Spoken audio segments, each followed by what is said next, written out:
there was a few moments of surprise. There were moments of excitement, and I thought that there were many opportunities in this movie to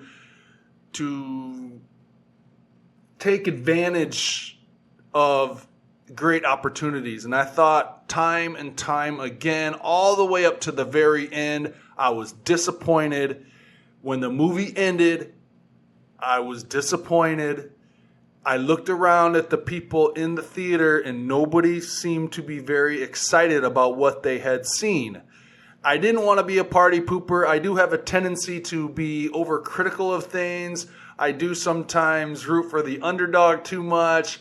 I do sometimes like to go against the grain. Some people would call that being a hater. Other people would call it being critical.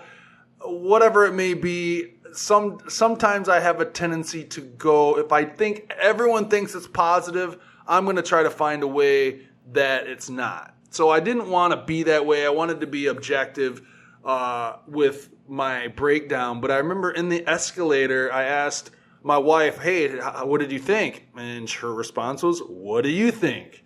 And the first words out of my mouth were, I don't want to be a dick, but I don't think I liked it. I didn't like it. And then I continued to break it down, and I've broken it down in my head for the last 3 or 4 days. I've seen a lot of backlash that's out there on YouTube. I actually listened to a podcast yesterday that was mostly positive. I get a lot of my information from theringer.com. As you well know, I love everything Bill Simmons. I love that site. That site has been overwhelmingly positive for the Last Jedi, which has annoyed me to a certain extent. The problems I had with the movie, the reviews that I'm seeing, the backlash that I'm seeing, a lot of the critics liked it. Most of the fans didn't like it. If you're a Star Wars fan, I would find it difficult for you to understand what happened in the movie. There was a lot of misdirection, a lot of things. There's a lot of nitpicky stuff. There was a ton of plot holes. And I don't want to get too nitpicky about it. Some of the humor I didn't like. Some of the storyline I didn't like. Examples of that were, the First Order's decision to their chase scene with the Republic's or the Rebels' ship. The backdrop of the movie is, okay, we see them there, we're firing at it, but they're at a distance where I can't penetrate our firepower doesn't penetrate their their shields. So we are gonna wane it out. We're gonna wait till they run out of gas. We're just gonna follow them and wait till they run out of gas in 18 hours, and then we'll take over. I thought that was ridiculous. There were a few things in there. There is a lot of details that I don't think were well thought out. But as I mentioned last week, the main thing that I care about is the Force, the Jedi versus the Sith, the lightsaber battles, and the Force. Okay, and I thought many times Rian Johnson, they misused it. They misused the Force time and time again. This was the 9th movie in the canon, in the franchise. So I know it's Star Wars, it's science fiction, but there is a world and a universe set on 8 movies. 8 movies have set the universe. There are certain rules, okay? The Princess Leia is not a Jedi. She is Force sensitive. She very rarely uses the Force. Every once in a while, her and Luke might communicate. That's the extent of how she's used the Force. So in this movie, she gets blown into outer space. You think she's going to die because Carrie Fisher has actually passed away. So I was thinking, wow, this is the way Leia's going to go out. Then she miraculously comes back to life in outer space, flies through space like Mary Poppins or Superman, knocks on the window, the door opens, nobody gets sucked out, she goes into the spaceship, and Then she has to go into the ICU because she's in a coma. There's been no proof of her being... First of all, you can't use the Force that way. The Force has never been used that way, ever. It's certainly not going to be used that way by Princess Leia, if you know anything about Star Wars. I was actually in the theater going, that's ridiculous.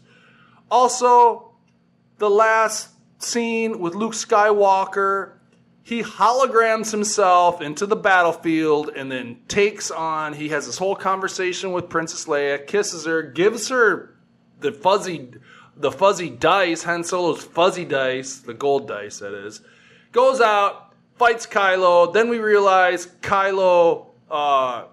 Luke is a hologram. And then he's not even there. He's on another planet in another part of the galaxy. And because he used so much strength of the Force to hologram himself, he dies. My thing is the Force, again, has never been used that way. In 8 movies, no Jedi, no Force person of the Force has ever hologrammed themselves on another planet so convincingly that people didn't know that he was a hologram. That's never been done before. You can't do that. It breaks the rules. People don't do that. So if he was going to die anyways, why wouldn't Luke just go there to begin with and die there and sacrifice himself for the rebels? Like, that's a dumb way to die. They misused the Force. I thought they misused... I didn't like the Skywalker, the way they used Luke Skywalker.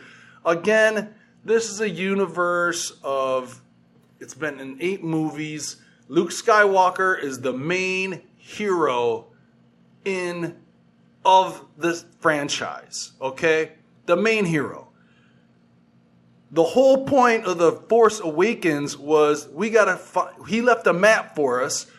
Now we're trying to find them. And then they finally found them. Well, when they get there, I didn't mind him being a grumpy old man and having different views of the Jedi. I was fine with that. But he is a character. He's the main hero. Well, the reason he was pissed that they found him on this island in this movie. Well, dude, you left a map for us to find you. The reason you left the map was you told your sister, if you ever need me, here's the map, come find me. And when they found him, he didn't want to help. That's just not the character of Luke Skywalker. Like I said, there's been many movies. If his sister needs him, he's going to do what he can, okay? I also they had to go over 3 different scenarios with Kylo and Luke. What happened? Luke told his story, then Kylo told his story what happened, and then Luke had to revise his story because he didn't really tell the truth the first time. That whole thing was, I thought they could have done a number of different things with it, but I don't think they used it. And on top of that, Luke, okay, remember, Luke is the guy that turned the most evil man in the universe, Darth Vader, the strongest guy with the Force, the most evil guy in the universe was his father. He saw that little bit of good in Darth and tried to turn him and was successful.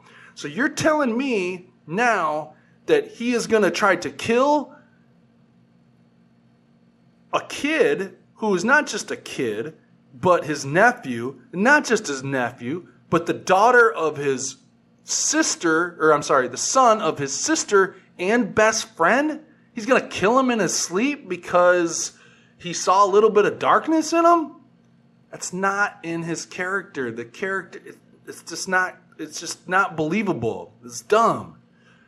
So, if you go and you look at the back, the politics behind the scenes of this movie, here's what's happening. J.J. Abrams wrote and directed The Force Awakens. Rian Johnson comes in, writes and directs this one, The Last Jedi. And J.J. Abrams is going to come back and write the 3rd one. But what Disney has done is they've given Rian Johnson the keys to the franchise. He's going to write and direct another trilogy involving other characters and another storyline.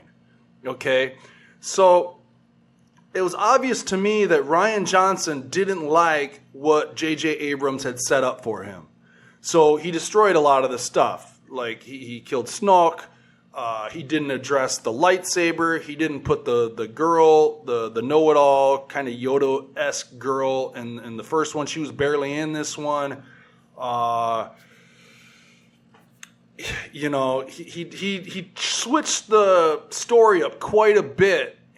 And the reason I think he did that is because he wants to set up a new set of rules for his trilogy, which is coming up in, I don't know, a few years. And Disney was okay with it because they're making a Star Wars movie every year. Okay, there's already been 9 movies, right? There's going to be, let me think, there's 3, 6, 7, 8, 9. There's been 9. There's going to be one more. There's going to be 2 more already in the works. A Han Solo one, spin-off, and then the third one of this trilogy to clean this up. So they're trying to blow up. They're doing a TV show.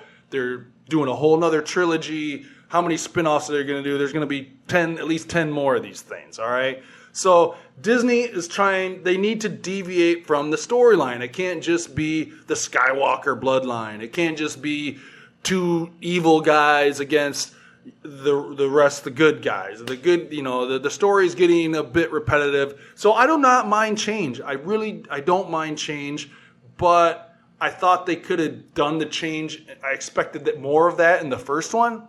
They stuck to a basic storyline, which I didn't mind. It was still good. It was still different. And then this one kind of disregarded a lot of the stuff and rules in the Star Wars universe just to complicate things or to expand them for Rian Johnson's future trilogy. Okay, if you can follow that. But, some of the things I liked, I thought the acting was good. I thought the killing Snoke was good. Like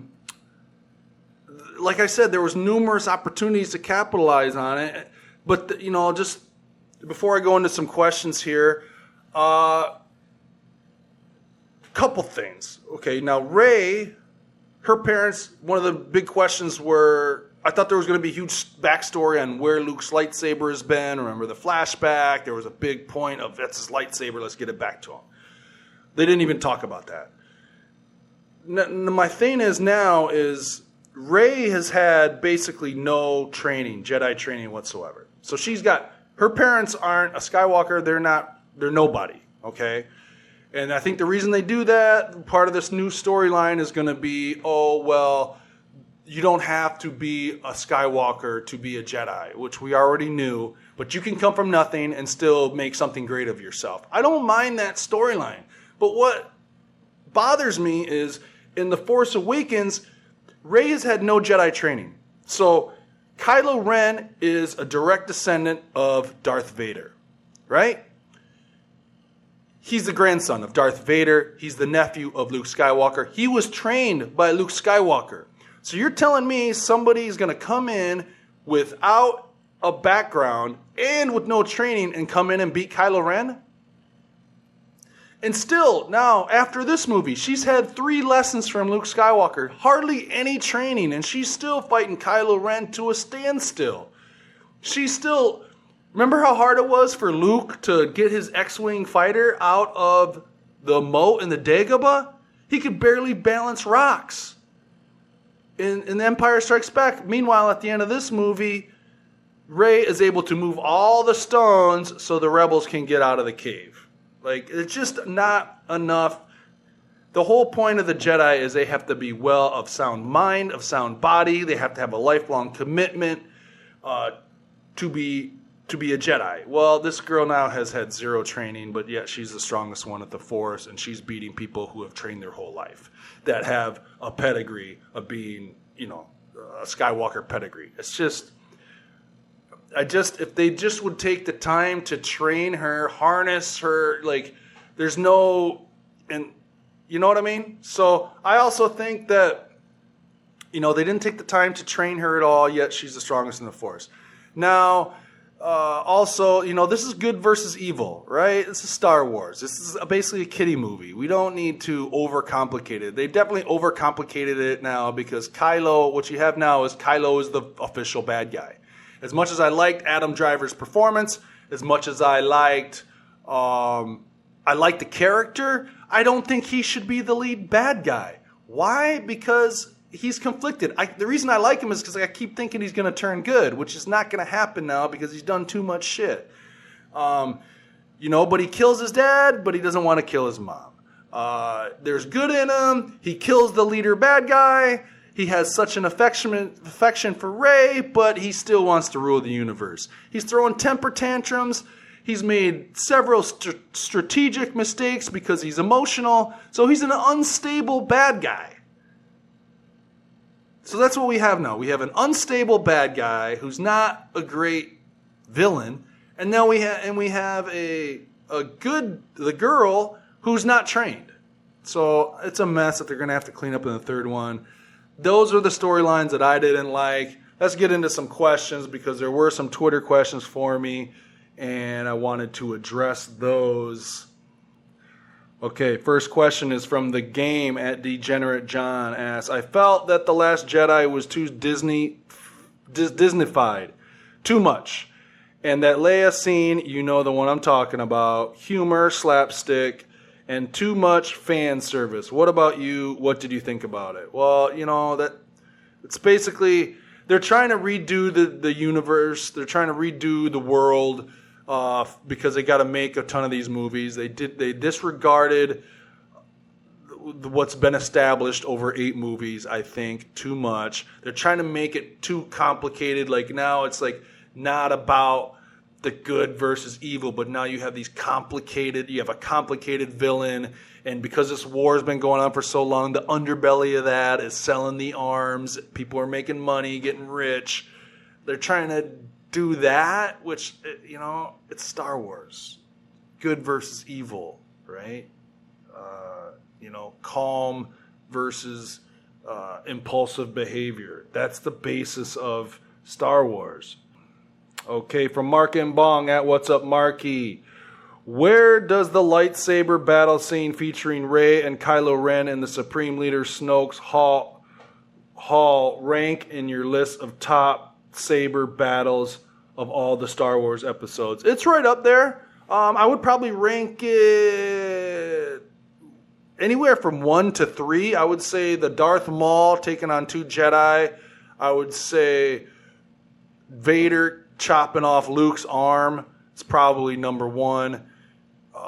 This one is probably 2 or 3, I would say. It was up there. That was the high point of the movie. The high point of the movie is when Snoke died and then Rey and Kylo fought the red guys.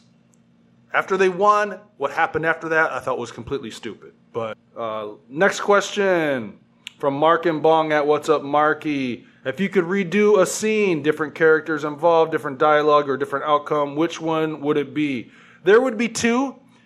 I just mentioned that after the lightsaber battle with the Red Guards. I thought they could have went a ton of different ways with it. They could have Kylo could have turned good. They could have, whatever it was, I thought they could have teamed up instead of trying to get Rey right to the dark side right away. There was a number. Luke could have been the bad guy. They could have it could have went anywhere. I thought that was the turning point in the movie when he put his hand out and said, "Join me, please. We can rule the galaxy together." I was like, shit, this again? She's not gonna turn. She's trying to turn you to the good. That's what should have happened. There was that, and like I said, I thought Luke, it would have been super cool in the last fight scene if Luke would have came in on his X-Wing and then came down when the AT-ATs were firing at him. He could have matrixed them, took one down, and then had an epic lightsaber battle with Kylo and then died, but he died to spark the rebels as they got away. That would have been way better than the hologram thing and then him dying on a rock for reasons still unknown. Ro Disco asks, Leia in space. I was actually embarrassed for the entire cast and crew as I watched it in disbelief. I can't believe Disney or Lucasfilm approved that. That was absolutely ridiculous. You guys are right.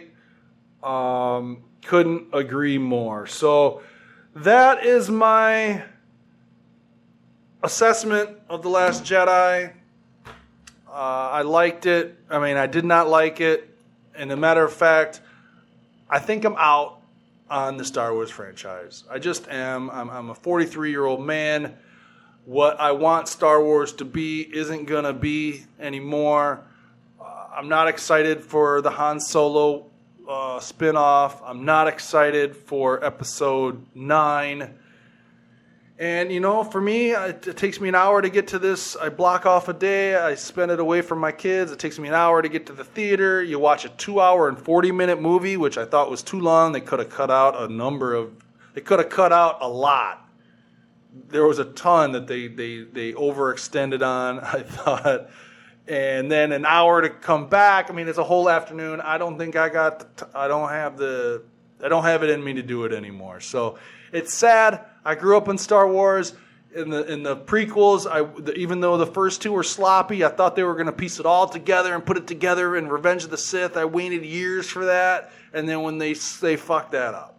So I'm not making the same mistake with this one. So that's kind of how I feel. Maybe if there's an Origins, if they do an Origins on somebody that interests me, I would look into those. But as far as this canon goes, I'm done.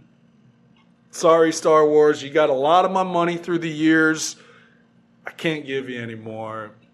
I just think that you guys are just making up new stuff now. Not only that, numerous plot holes almost from beginning to end I could talk 2 hours about it. But just on the macro level, I think they misuse the Force. I don't like the way they use Luke Skywalker.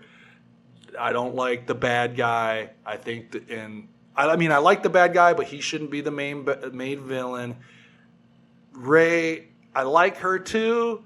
She does a good job as far as the actress goes, but the character, I don't know. She's just some girl that has no training. That's all she is.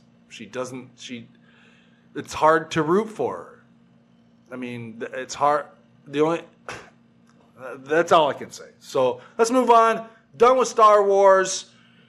You got any more questions for me? Send them in. I'd love to answer.